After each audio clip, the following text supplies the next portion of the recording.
Our ancestors were taught from very young to respect all living things. They believed that the earth is the mother of all people and to treat her with utmost respect. Long ago, we didn't have to work hard for our food. The earth provided everything that we needed.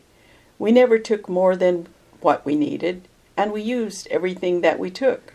For example, if we harvested a deer, we would use not only the meat, but many parts of the animal. We tanned the hide to use as clothing or blankets, the dew claws for ornament, the bones for tools, etc. My dad used a bone from the hoof to use as a toothpick because it was shaped just right.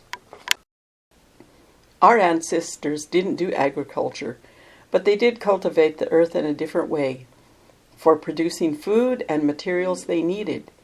Controlled periodic fires would help manage plants and animals. It would get rid of the unwanted plants and strengthen the highly valuable plants. The ashes from the fire would fertilize the useful plants. Fields of tar wood would be burned in order to harvest the seeds. Tar wood was an important food source because it provided oil. Fires set in one season would provide healthy regrowth of the plants in another season.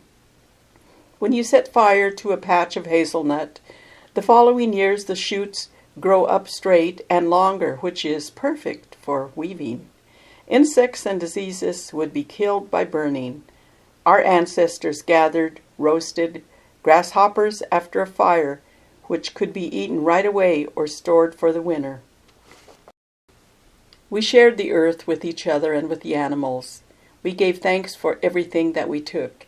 If a person was gathering, he or she would leave an offering for the things taken. An offering might be feathers, shells, stones, etc. We revered every living thing. Nothing was ever killed if it wasn't needed and used. Plants and animals were considered our brothers and sisters and were treated with great respect.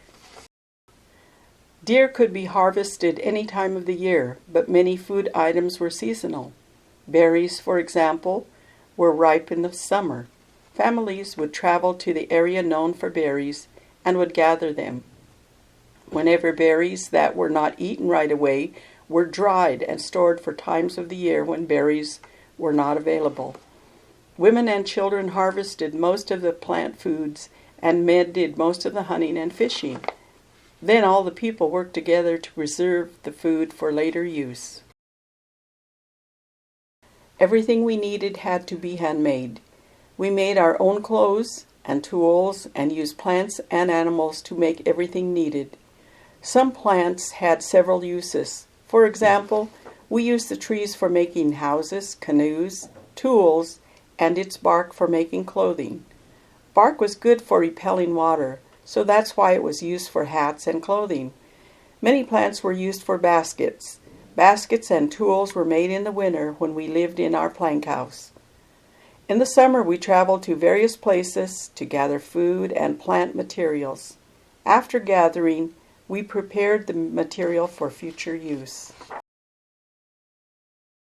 In order to make sure that the harvest was good the following year, we knew that we needed to take care of the land. We did that by controlling burning of the land. Controlled burning would get rid of the undergrowth that might make future fires too hot. A hot fire is a killing fire, but a smaller, cool fire adds nutrients to the soil and rejuvenates the land, making native plants healthier and stronger for the next year. Every day was Earth Day to our ancestors.